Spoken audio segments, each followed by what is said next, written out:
క్రీస్తు పరిశుద్ధ నామమున మరి చేరి వచ్చిన మీ అందరికీ నా శుభాభివందనములు. Good morning all of you.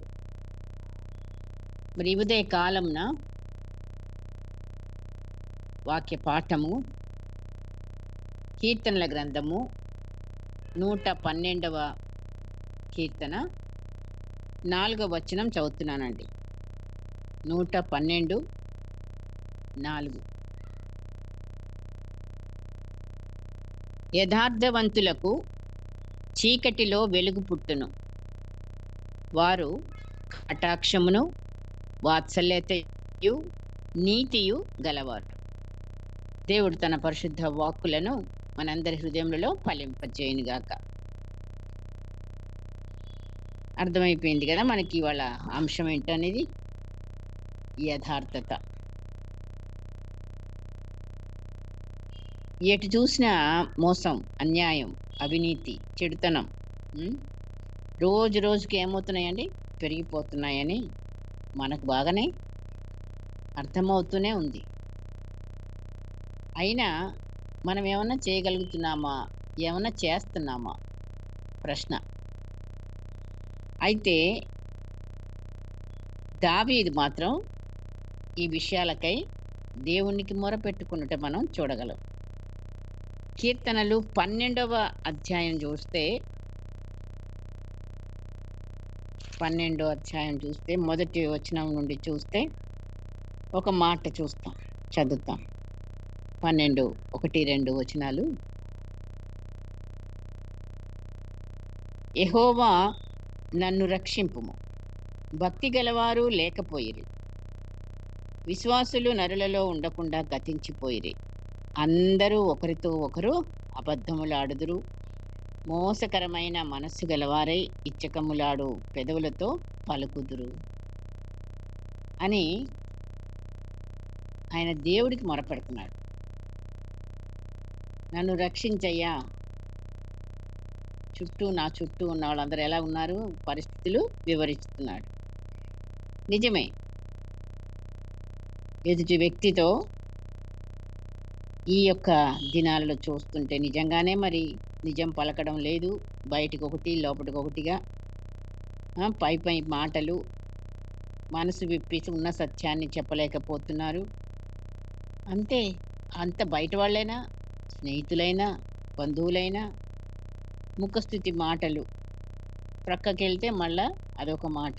ఇంకా అవి కంటిన్యూ మనలో ఉన్నది. మనలో ఆ స్పష్టత లేదా పారదర్శకత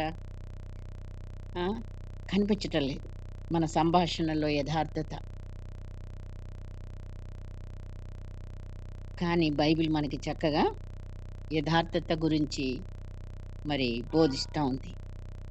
యథార్థత అంటే ఇంటెగ్రిటీ. చాలా అర్థాలు మనకి ఆ యథార్థత అనే ఒక మాటకు ఉన్నాయి కదా.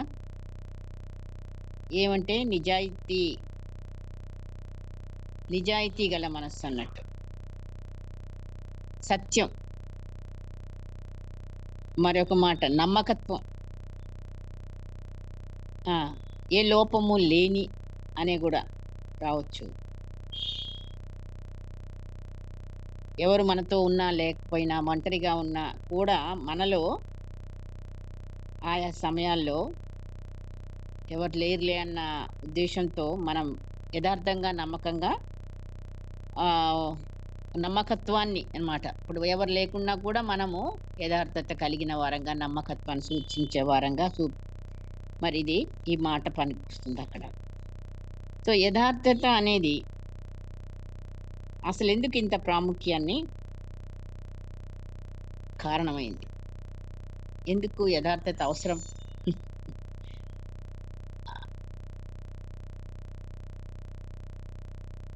ఎందుకంటే మనం ఒకసారి చూస్తే ఇదే కీర్తనలో యథార్థత గురించిన మాటలు ఇంకా కొన్ని చదువుకుంటే మనకి ఇంకా ఇదవుతుంది. మన కొంచెం అర్థం చేసుకుందాము. 112వ దావీదు కీర్తనలోనే ఈ యొక్క 2వ వచనము యథార్థవంతులు, భయభక్తులు గల వారిని కూడా యథార్థవంతులే కిందకే వస్తారు. నీతి, న్యాయం, సత్యం నమ్మకత్వం ఇవన్నీ కూడాను ఎందులోకొస్తాయండి? యథార్థత అనే పదంలోకే అర్థాలన్నీ సూచిస్తాయి. ఈ మాటలన్నిటిని కూడా. సో, అలాగప్పుడు 112 మొదటి నుంచి చూస్తే యెహోవా యందు భయభక్తులు కలవాడు ఆయన ఆజ్ఞలను బట్టి అధికముగా ఆనందించువాడు ధన్యుడు. వాని సంతతి వారు భూమి మీద ఏమవుతారు? బలవంతులగుదురు. యథార్థవంతుల వంశపు వారు దీవింపబడుదురు. మనమందరం కూడా ఒక్కొక్క ఇంటి పేరు కలిగి ఉన్నాం. కానీ ఇక్కడ ఒక వంశం చూపిస్తున్నాడు దావీదు గారు. యథార్థవంతుల వంశము. ఆళ్ళ వంశమే వేరు. ఆ! ఆ వంశము దేవుని నుండి దీవించబడే వంశంగా మనం చూస్తున్నాం. అవును, దేవుని దీవెనలు అందరికీ మనకు కావాలి. అయితే అక్కడ యథార్థత లేకుండా, భయభక్తులు లేకుండా, సత్యం లేకుండా, నీతి లేకుండా, న్యాయం లేకుండా ఇవి మనము పొందుకోగలమా దీవెనలు? దీనికి ప్రాముఖ్యత మరి మనం ఇవ్వాలి. ఎందుకు అంటే మరి ఆ యథార్థ కలిగిన వంశం వారు దీవించడం అంటే ఏ దీవెనలు ఉన్నాయండి ఇక్కడ? కలిమియు సంపదయు వారి ఇంట ఉండును. వాని నీతి నిత్యము నిలుచును.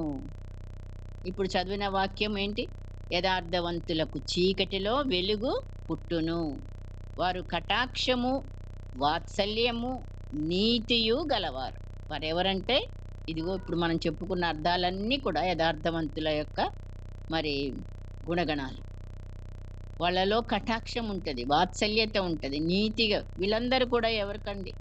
వాళ్ళు ఇంకా ఏం చేస్తారు? 5వ వచనం చదివితే దయాళులను, అప్పిచ్చువారును, భాగ్యవంతులు, న్యాయ విమర్శలో వారి వ్యాజ్యము గెలుచును. అట్టివారు ఎప్పుడునూ కదలింపబడరు. నీతిమంతులు నిత్యము జ్ఞాపకంలో నుందురు. వారు హృదయము యెహోవాను ఆశ్రయించి స్థిరముగా ఉండును. సో, ఇలాంటివన్నీ కూడా మరి వాని మనసు స్థిరముగా ఉండాలన్నా, వాడు దాతృత్వం కలిగి బీదలకు ఇవ్వాలన్నా, నిత్యము మరి వాని కొమ్ము ఘనత నొంది హెచ్చింపబడును. వీటన్నిటికీ కూడా కారణం యథార్థత. నిజంగా మరి మనం యథార్థత కలిగి ఉంటే మరి భక్తి కలిగే ఉంటాము, నిజమే చెప్తాము, సత్యంలోనే జీవిస్తాము. ఇన్ని గుణాలన్నీ కూడా ఒక్క దాంట్లో పొందుపరిచి యథార్థత అనే మాటను అక్కడ కవర్ చేశారు ఒక్కతో. సో, మరి ఇప్పుడు మనకి ఇది అవసరం, ఎంతో అవసరం. ఎందుకంటే మరి మనం ఉన్న రోజులు రానై ఉన్న దినాలలో ఉన్నాం. నిజంగానే మరి ఎందుకని అంత ప్రాముఖ్యంగా మనకి యథార్థత అవసరం అనంటే, ఒకటి మన దేవుడు ఏ చెడుతనము లేనివాడు, యథార్థవంతుడు. కీర్తన 92 14వ వచనంలో చూస్తే మరి మన దేవుడు గురించి అక్కడ చదువుతున్నాం. 92:14 నాకు ఆశ్రయదుర్గమైన యెహోవా యథార్థవంతుడనియు ఆయన యందు ఏ చెడుతనమును లేదనియు ప్రసిద్ధి చేయుటకై. ఇంకా తర్వాత చదవకపోయినా ఇప్పుడు మన దేవుడు ఏమై ఉన్నాడో మనము కూడా అదే అయి ఉండాలన్నదే దేవుని యొక్క ఆశ, చిత్తము, కోరిక ఇవన్నీ కూడా. ఆయన వెలుగు అన్నాడు. నేను వెలుగును, మీరు కూడా వెలుగై ఉండుడి అన్నాడు. నేను మిమ్మల్ని ప్రేమిస్తున్నాను, మీరును ఒకరినొకరు ప్రేమించండి అన్నాడు. ప్రతిదీ కూడా దేవుడు ఏమై ఉన్నాడో అదే మనం అయి ఉండాలనేదే ఆయన యొక్క అభిష్టం. కనుక ఆయన చెడుతనం లేనివాడు, యథార్థవంతుడు. కనుక నువ్వు నేను మరి ఆయనని స్వరూపంలోనికి మనం మార్చబడాలి అని మన కోరిక. ఆయనలో ఉన్న గుణగణాలన్నీ కూడా మనలోకి వచ్చేయాలి. అప్పుడే మనం కూడా యేసయ్యని పోలిన బిడ్డలంగా ఈ లోకంలో ఉంటాము. ఆయన కూడా చూసి మనల్ని సంతోషిస్తాడు. ఎందుకంటే మన రాజు ఆయన నీతి గలవాడు, మనము నీతి గల బిడ్డలంగానే జీవించాలి. ఆయన దీనుడు, అందుకే తగ్గింపుని గురించి చెప్పాడు. ఆయన ఏమై ఉన్నాడో అన్నీ కూడా మరి మనలోకి పొదుగుతున్నాయా లేదా ఈ గుణాలు? మరి ఒక్కొక్కటిగా మనము ఎందుకు ధ్యానించుకుంటున్నాము అనంటే, అవును ప్రభువా! నాలో ఇది లోపంగానే ఉంది అని మనల్ని మనం పరిశీలన చేసుకొని, ఏ గుణమైతే మనలో ఇంకా పూర్తిగా రాలేదో, మరి అది మనము దానిని పొందుకోవడానికి మనం చాలా శ్రమించే బిడ్డలంగా, దాని కొరకు మనం అట్లి జీవితాన్ని జీవించే వారంగా. ఎందుకంటే మన దేవుడేమై ఉన్నాడో మనం అదే అయి ఉండాలనేది ఆయన యొక్క మరి ఆజ్ఞ అని కూడా అనుకోవాలి. తను నిజంగా మరి ఆయన ఆ రీతిగా జీవించాడు. మానవ రూపంగా భూమి మీదకొచ్చి మరి యథార్థంగా చెడుతనం లేనివాడుగా, తండ్రికి ఎంతో లోబడి ఆజ్ఞలకు తండ్రి చిత్తమును నెరవేర్చేవాడుగా, ఇవన్నీ కూడాను మరి మనలోకి అన్నీ రావాలి.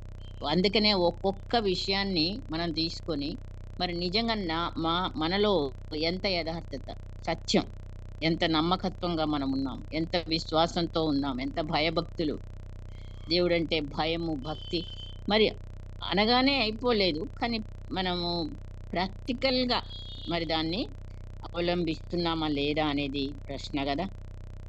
కాబట్టే మరి ఈ సుగుణాలన్నీ మనలోకి రావడానికి దేవుని యొక్క అభిష్టం గనుక జకర్యా గ్రంథంలో చూస్తే 9:9 సియోను యెరూషలేము నివాసులారా, నీ రాజు నీతిపరుడు, రక్షణ గలవాడు, దీనుడై, మరి అవును దీనుడై ఆయన వస్తున్నాడు.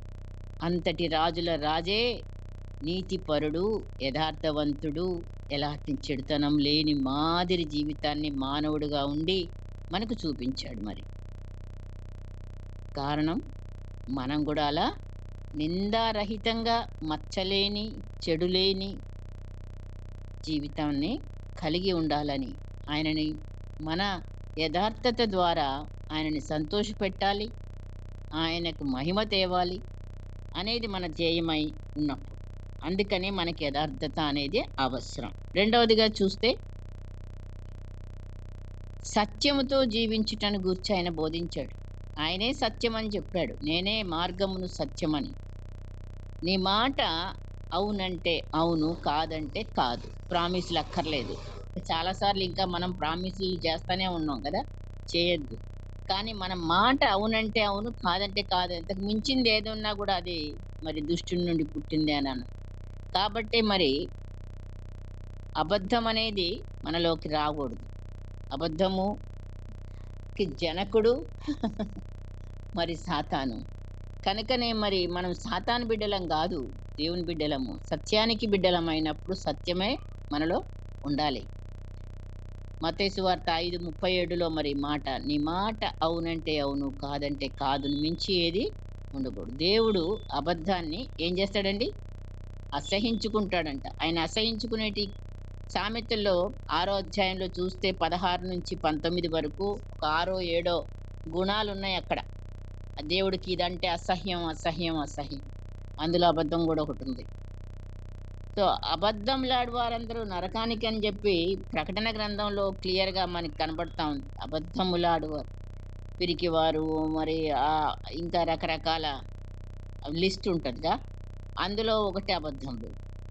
అబద్ధం అంటే చాలా సింపుల్‌గా మనము మరి రోజుకి ఎన్ని అబద్ధాలో మరి ఇంకా కూడా నోటికొస్తున్నాయేమో. అదే మరి చిన్నదే. కానీ అక్కడ దేవుడు చాలా ఖచ్చితంగా ఉంటున్నాడు మరి. కాబట్టి మనం ఎంత జాగ్రత్తగా ఇప్పుడు, ఎందుకంటే రాకడ సమీపించిన దినాలలో ఉన్నాము. ఇంకా ఇంకా మనము వెలుగు బిడ్డలంగా, ఇంకా ఇంకా ఆయనను ప్రతిబింబించే బిడ్డలంగా, మరి ఆయన గుణాలలో అన్ని గుణాలను కూడా మనము అలవర్చుకుంటూ మన జీవితాన్ని మరి యేసయ్యని మనలో చూపించే వారంగా ఉండాలి అనేది. లేకపోతే మనం ఆయన్ని ఎదుర్కోవడం కష్టం.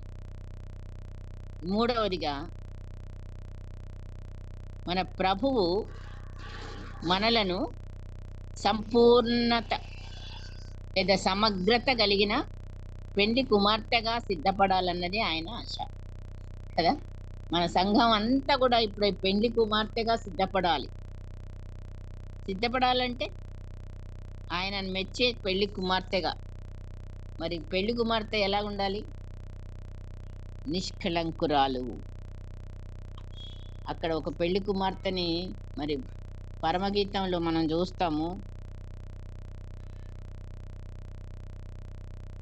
5వ అధ్యాయము 2వ వచనము, అలాగే 6వ అధ్యాయం పరమగీతంలో 6వ అధ్యాయం 9వ వచనం, 5:2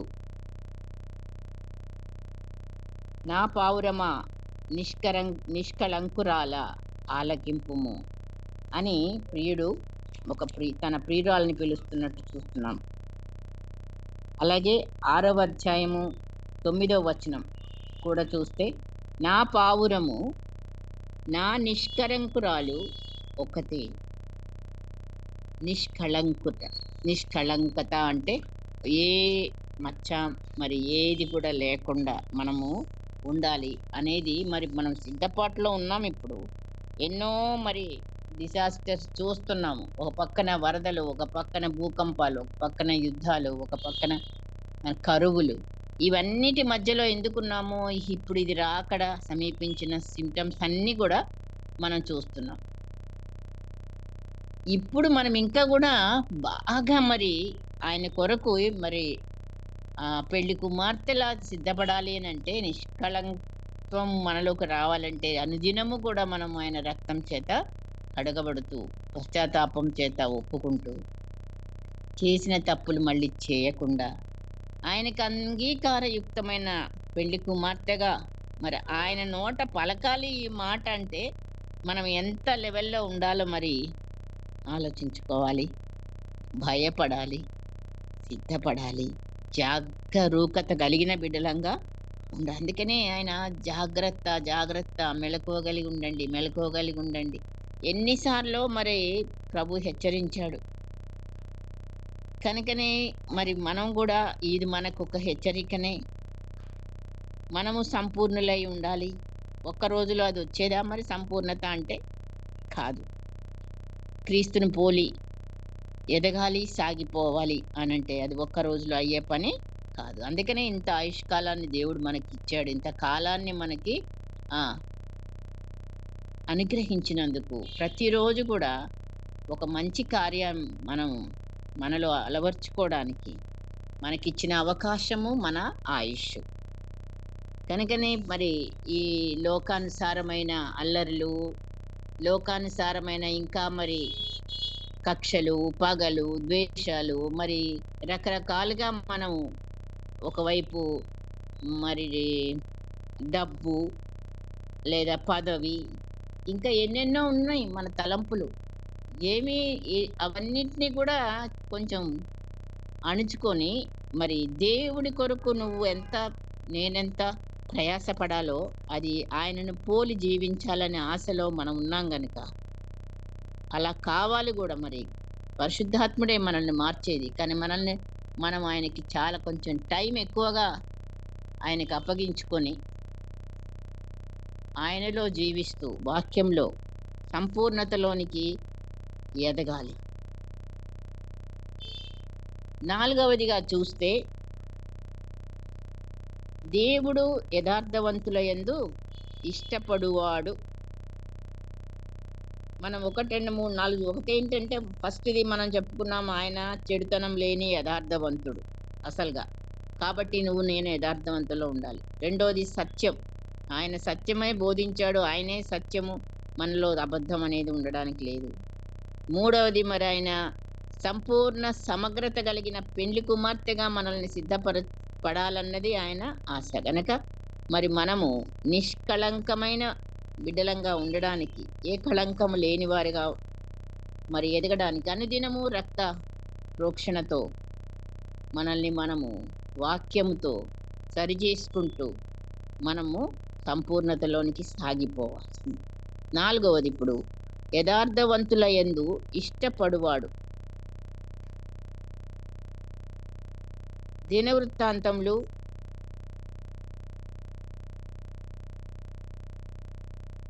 1 దినవృత్తాంతములు దినవృత్తాంతములు రాసిన మొదటి గ్రంథము 29వ అధ్యాయము 17వ వచనం చదువుతాను. 29:17. నా దేవా, దావీదు అంటున్నాడు ఈ మాటలు. ఈ అధ్యాయంలో దావీదు మరి తన కుమారుని కొరకు మందిర నిర్మాణమును చేయడానికి తన వంతు ఏం చేశాడో చెప్తాడు. తనగా ఏమేమి సమకూర్చాడో దేవుని మందిరం కొరకు. ఆయన కట్టడానికి ఆయనకు పర్మిషన్ లేదు కదా, మరి తన కుమారుడు వచ్చి కడతాడు అని చెప్పి దేవుడు చెప్పినందుకు మరి ఆయన కుమారునికి అక్కడున్న పెద్దలందరికీ తన యొక్క అధిపతులు ఎవరెవరైతే ఉన్నారో వాళ్ళతో ఈ మాటలు చెప్పినట్టుగా మనం చూస్తాం అన్నమాట.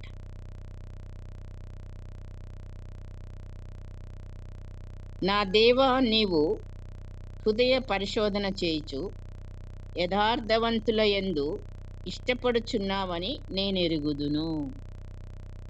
నేనైతే యథార్థ హృదయము గలవాడనై ఇవి అన్నీయు మనఃపూర్వకముగా ఇచ్చి ఉన్నాను. ఇప్పుడు ఇక్కడ నుండి నీ జనులను నీకు మనఃపూర్వముగా ఇచ్చుట చూచి సంతోషించుచున్నాను. మొదట ఆయన ఇచ్చాడు. ఏమేమి వెండి, బంగారాలు, ఇత్తడి, ఇనుము ఎన్నో మరి ఆయన సమకూర్చాడు. నన్ను కట్టద్దన్నాడు కదా అని కోపం వచ్చి అలిగి కూర్చోలేదు.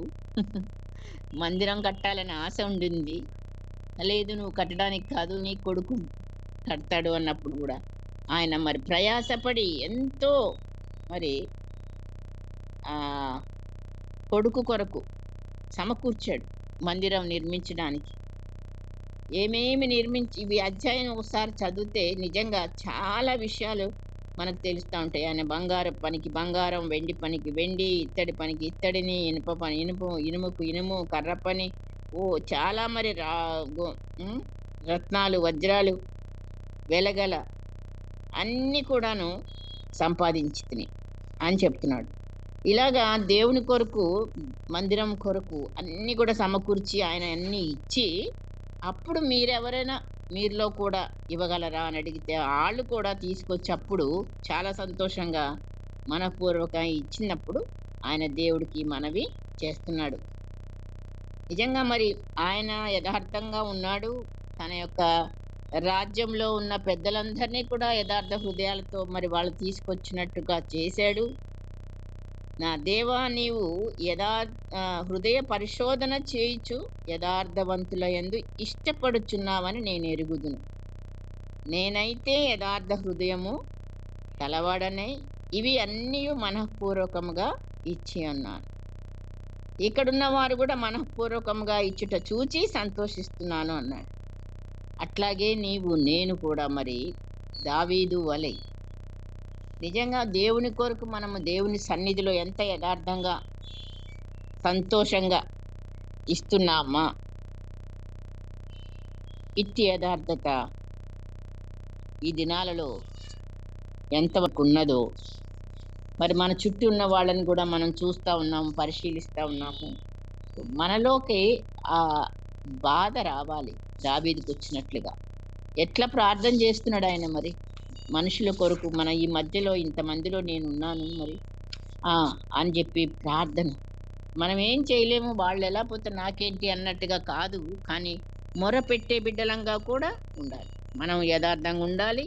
మన చుట్టూన్న వారు కూడా యథార్థంగా ఉండడానికి మనము ప్రార్థన దేవునికి సమర్పిస్తూనే ఉండాలి.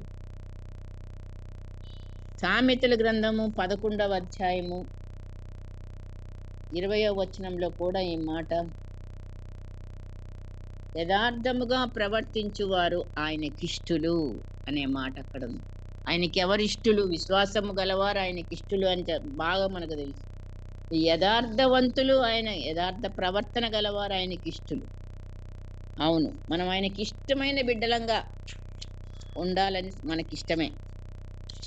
కాబట్టి ఆ ఇష్టంను మనం ఎలా సంపాదించుకోవాలి? దేవుని యొక్క ఇష్టం మన ఎడల అంటే మనం యథార్థంగా ఉన్నప్పుడే. బైబిల్ కాలంలో అనేక మంది పాత నిబంధనలో మనం చూస్తే మరి వాళ్ళ పరిస్థితులు మన పరిస్థితుల్లాగానే ఉన్నా కూడా, అక్కడ కూడా సేమ్ జనాలున్నారు. అదే పరిస్థితులు. ఒకటి చూస్తే అక్కడ మరి వాళ్ళెలా యథార్థంగా జీవించారు. నోవహు నంబర్ 1 అంత ఆయన సృష్టి మరి తరతరాలుగా అంతవరకు వచ్చిన తర్వాత, మరి మొత్తం అంతా సృష్టిని కూడా ఆయన నాశనం చేయాలనుకునేంతగా మరి వాడు చెడుతనంలో ఉన్నారు. ఒకే ఒక్కడు నీతిమంతుడుగా ఆయన దృష్టిలో కనపడ్డాడు. భూలోకమంతట్లో అంతా చెడిపోయి ఉండెను అని రాయబడింది. 6వ అధ్యాయం ఆదికాండం 12వ వచనం. భూమి మీద సమస్త శరీరులు తమ మార్గమును చెరిపివేసుకొని ఉండిరి. నోవహు నీతిమంతుడును తన తరములో నిందారహితుడునై ఉండి. ఇంతమందిలో ఒక్కడంటే నిజంగా మనకి భయం కడుపులో పుట్టాలి కదండి. మరి ఇప్పుడు కూడా అలాగే జనం పెరిగిపోయి ఉన్నారు. ఆయన రాకడ సమీపించిన దినాలు మనం గుర్తు చేసుకుంటున్నాము, ఉన్నాము కూడా. యేసయ్య కూడా మరి నోవహుని జ్ఞాపకం చేస్తాడు శిష్యులకు. మత్తయి సువార్త 24లో ఆయన కూడా అక్కడ రాకడ సమీపించినప్పుడు ఏమేమి కనబడతాయి సైన్స్ అండ్ సిమ్టమ్స్ అని చెప్పుకుంటూ, నోవహ దినాలు ఎలాగున్నాయో ఇప్పుడు రాకడ సమయంలో కూడా అలాగే ఉంటాయి. కరెక్ట్‌గా మరి ఇప్పుడు ఎవరు ఏం మాట వింటున్నారు? పిల్లలు తల్లిదండ్రుల మాట వింటం లేదు. రోజు ఎవరింట్లో చూసినా సరే అల్లరి, ఒకరికొకరికి పడటం లేదు. ఎక్కువ మాటలు ఎదురిచ్చే మాటలు తల్లిదండ్రుల్ని ఎవరిష్టం వాళ్ళదిగా బిహేవ్ చేస్తున్నారు. అక్కడ అదే పరిస్థితి అప్పుడు. అలాంటి పరిస్థితుల్లో కూడా నోవహు ఒక్కడే నీతిమంతుడిగా దేవుడు చూశాడు. సో ఇవన్నీ మనకి కథలాగా చెప్పుకోవడం కాదు గానీ, మనం ఒక్కసారి రివైజ్ చేసుకుంటున్నాం. ఇప్పుడు పరీక్షల దగ్గరికి వచ్చినాయంటే ఏం చేస్తారండి? రివిజన్ స్టార్ట్ చేస్తారు. టీచర్స్ కూడా రివిజన్ స్టార్ట్ చేస్తారు. మొదటి పాఠాలలో ఇంపార్టెంట్ క్వశ్చన్స్‌ని చెప్పి మళ్ళీ బ్రషప్ చేస్తారు మైండ్. సో జ్ఞాపకం చేసుకోండి, ప్రశ్నలు ఇందులోనే వస్తాయి. సో మనము వాళ్ళ జీవితాలను చూసి ఎవరెవరు ఒక్కొక్కళ్ళుగా వాళ్ళ తరంలో ఒక్కొక్క వ్యక్తిని మనం చూస్తున్నాం. అంతగా మరి చెడిపోయింది లోకం. ఇప్పుడు కూడా సేమ్. ఇప్పుడు ఎట్లా ఉందంటే లోకం అందరికీ మీకు తెలిసిందే. కాబట్టి మనం ఇక చెప్పుకొని టైం వేస్ట్ ఎందుకు?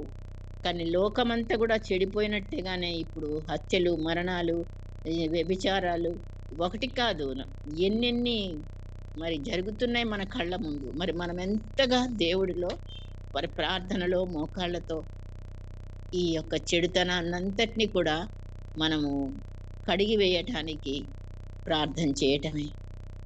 యోబు రెండో వ్యక్తి చూస్తే మరి ఊజు దేశమందు ఆయన ఒకే ఒక మనుషుడు.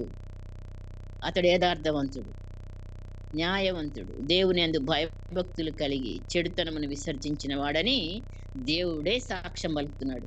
భూమి మీద అతని వంటి వాడు లేడు అన్న మాటలు రాయబట్టమంటే ఎంత గొప్ప! పరిస్థితులన్నీ బాగున్నప్పుడే మంచిగున్నాడా? ఆయన నిజంగానే గొప్పవాడు. అవును బాగానే ఉంటాడులే, దేవుడు భయభక్తులు. సాతాను అనుకున్నట్టే మనం కూడా అనుకోవచ్చు. కానీ విషయాలన్నీ తారుమారైనాయి. అన్ని దిక్కుల నుండి వ్యతిరేక పరిస్థితులు వచ్చాయి. అందరూ వదిలేశారు. భార్యతో సహా తృణీకరింపబడ్డాడు. ఫ్రెండ్స్‌తో సహా తృణీకరింపబడ్డాడు. అయినప్పటికీ దేవుని యందలి భయభక్తులు విడవలేదు. ఆత్మీయ స్థితి చాలా స్ట్రాంగ్‌గా ఉంచుకున్నాడు. నిందారహితుడిగా ఒంటరిగానే నిలబడగలిగాడు. సో అట్టి గట్టి విశ్వాసము అంతరంగమందు ఆయనకి ఉంది. ప్రతి పరిస్థితిలో కూడా దేవుణ్ణి స్తుతించిన మరి బిడ్డగా మనం యోబుని చూస్తున్నాం. మన సంగతి కూడా మనం అక్కడ పక్కన పెట్టుకొని ఒక చిన్న కష్టం, ఒక్కసారి మనకి ఎన్నో సంవత్సరాల తర్వాత ఒక్కొక్క కష్టాన్ని మనం అనుభవిస్తుంటే దాన్ని బట్టి ముందు స్తుతించాలి. నువ్వు ఈ కష్టం ఇచ్చినందుకు, ఈ లేమి ఇచ్చినందుకు, ఈ జబ్బు ఇచ్చినందుకు, లేకపోతే ఏదైనా సరే మనకి వ్యతిరేకంగా జరిగిన వెంటనే ఏంటి ప్రభువా ఇలాగైంది అని అనకూడదని. దాన్ని బట్టి మనం దీని వెనకాల ఏం మేలు దాచావు అని చెప్పి మనం స్తుతి చెల్లించే బిడ్డలంగా మరి మనం యోబుని ఫాలో అవ్వాలి. అట్లాగే ఏలియా, మరి ఏలియా వెళ్ళి కంప్లైంట్ ఇచ్చాడు. ఏంటది? నీ ప్రవక్తలందరినీ కూడా ఇశ్రాయేలీయులు చంపేశారు, నేను ఒక్కడినే మిగిలి ఉన్నాను, నన్ను కూడా తీయాలని చూస్తున్నారు, నా ప్రాణం కూడా అని చెప్పి. అయితే దేవుడు చెప్తాడు, శేషం ఉన్నది, 7,000 మంది పురుషులు నాకు శేషముగా ఉన్నారు, బయలుకు మోకాళ్ళునని వాళ్ళు అని చెప్తాడు. కాబట్టి మరి ఇలా దాచబడిన మన బిడ్డలంగా మరి ఇంకా శేషము మిగిలి ఉంచుతాడు దేవుడు. ఇంతమంది చెడిపోయిన ప్రజల మధ్య ఉన్నా కూడా మరి మనం ఏం చేయలేము. మన పరిస్థితుల్లో నేనొక్కదాన్నే నేనేం చేయగలుగుతా, లేదా మేము ఇంత కొద్ది మందిమే మేమేం చేయగలుగుతాము అనే మాట కాదు. తప్పకుండా దేవుడు ఇంకా శేషం ఉంచే ఉన్నాడు. కాబట్టి మనం దేవుని వైపు చూసే బిడ్డలంగా అలాగా దేవుడు ఏలియా ద్వారా మరి ఎంతో గొప్ప కార్యాలు చేశాడు. ఆయనకి మంచి మరణం, అంటే మరణమే లేకుండా చేసి, నన్ను తీసుకో బాబు, ఇంకా నేను ఎందుకు, వేస్ట్ కదా, అయిపోయింది నా జీవితం కూడా అని అంటే తీసుకోవడం కాదు, ఆయనని పరలోకం నుంచి అగ్ని రథాలు ఇచ్చి మరణమే రుచి చూడకుండా ఆయన తీసుకొని పరలోకానికి వెళ్ళడం మనకు తెలుస్తుంది. సో అలాంటి భయభక్తులు మొత్తం ఇశ్రాయేలీయుల యొక్క మనసుని దేవుని వైపు తిప్పిన వ్యక్తిగా మనం ఏలియాని చూస్తున్నాము. నెక్స్ట్ పర్సన్ చూస్తే నతానియేలు. నూతన నిబంధనలో ఈ యోహాను సువార్తలోనే మనం చూస్తాం, 1వ అధ్యాయం 47వ వచనంలో నూతన నిబంధనలు ఈ వ్యక్తిని యేసుని వద్దకు వచ్చుట చూచి యేసయ్య చెప్తున్నాడు, ఇదిగో ఇతడు నిజముగా ఇశ్రాయేలీయుడు, ఇతని యందు ఏ కపటము లేదని చెప్పాడు. యేసయ్య సాక్ష్యం ఇవ్వడం అంటే ఎంత గొప్ప వ్యక్తి అయి ఉంటాడు ఆయన. నిజంగా మరి చాలా మంది బైబిల్ పండితులు ఇతన్ని గురించి, ఇతడు యేసయ్య శిష్యుల్లో ఒకడని, ఆయన పేరు బర్తలోమియో అని కూడా చెప్పడం మరి కనబడుతుంది అక్కడక్కడ. ఇతనిలో ఎలాంటి కపటం లేదు. యేసయ్య చెప్పే సాక్ష్యాన్ని మరి నువ్వు నేను కూడా పొందుకోవాలని ఆయనకి ఆశ. మనం రాగానే ఇతనిలో ఈమెలో మరి కపటం లేని వ్యక్తి అనేది మనలో కనబడాలి, బయటికి చెప్పాలి దేవుడు. ఇప్పుడు వీరందరి జీవితాలు మనం ఇప్పుడు చూసాము. చుట్టూనున్న పరిస్థితుల్లో ఎలాంటి పరిస్థితుల్లో వాళ్ళు మరి దేవుడి నుంచి సర్టిఫికెట్ పొందుకున్నారు. మరి నోవహు అయితే భూమి మీద ఉన్న తన తరం వారందరిలో దేవునికి నీతిమంతుడిగా ఉన్నాడు, చెడుతనం లేనివాడిగా యథార్థతతో నూతన సృష్టికి కారకుడయ్యాడు. ఆయన నుంచి, ఆయన బిడ్డల ముగ్గురు నుంచి మళ్ళీ సృష్టి ఆరంభంలాగా ఆ పాత సృష్టి అంతా కూడా ఆయన ముంచేశాడు వరదల్లో. నోవహు ఏమయ్యాడు? నా నీతిమంతుడిగా ఉన్నందుకు కొత్త సృష్టి ఆయనతోనే ప్రారంభమైంది. మనమందరం కూడా నోవహు సంతానంగా మనం ఉన్నాం భూమి మీద. మరి యోబుకు శ్రమలన్నిటిలో, వ్యతిరేకతలన్నిటిలో, తృణీకారాలలో, అవమానాల్లో అన్నిట్లో కూడా ఆయన భక్తిని, భయాన్ని, దేవుని అందరి భయభక్తులు, విశ్వాసం మరి వదిలక నీతిగా, న్యాయంగా ప్రవర్తించి దేవుణ్ణి ప్రతి పరిస్థితిలో స్తుతించి యథార్థంగా కొనసాగినందుకు ఏమైంది? డబల్ ఆశీర్వాదాలు ఆయనకు వచ్చాయి. ఏలియాకేమో అగ్ని రథాలు వచ్చాయి. సో ఈ రీతిగా మనం ఇంట బయట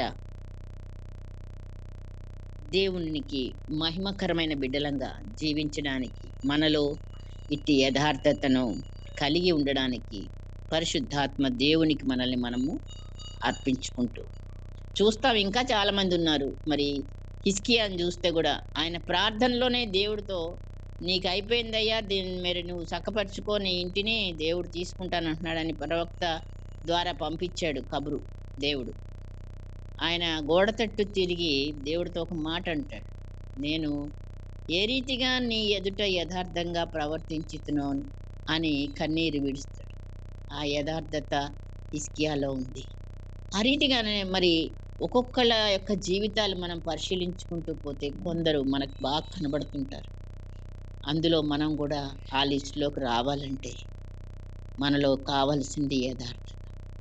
ఒక గుణం ఉండి ఒకటి లేకుండా కాదు. యేసయ్య ఏమై ఉన్నాడో మనం కూడా అదే అయి ఉండాలని ఈ జీవితము ముగించక ముందే ఆ స్వరూపాన్ని మనం ధరించి దేవుణ్ణి సంతోషపెట్టి మన చుట్టూన్న వారికి మన దేవుడి నుండి వెలుగు మనం పొందుకొని ఆ వెలుగు ప్రకాశింపజేసే బిడ్డలంగా, ఆశీర్వాదకరమైన బిడ్డలంగా, దేవుడు వారిని కూడా మరి మార్చులాగున మనం ప్రార్థించే బిడ్డలముగా ఉండడానికి పరిశుద్ధాత్మ దేవుడు మనకందరికీ సహాయం చేయనుగాక.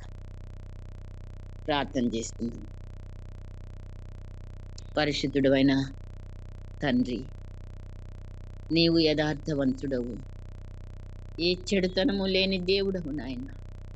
నీ బిడ్డలమైన మాకు కూడా అలాంటి గుణాన్ని కలిగి ఉండాలని మాకు జ్ఞాపకం చేస్తూ నాయనా, మా ముందు ఉంచిన బిడ్డలను మరి వారి యొక్క పరిస్థితుల్లో ఏ రీతిగా వారు యథార్థవంతంగా నడుచుకున్నారో మేము జ్ఞాపకం చేసుకున్నాము.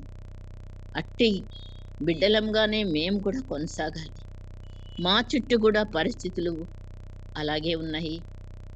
ఎంతో చెడుతనము, ఎంతో మరి నాయన అవిధేయత, భయభక్తులు లేనితనము మేము చూస్తున్నాము. అలాగే ఉన్నాము.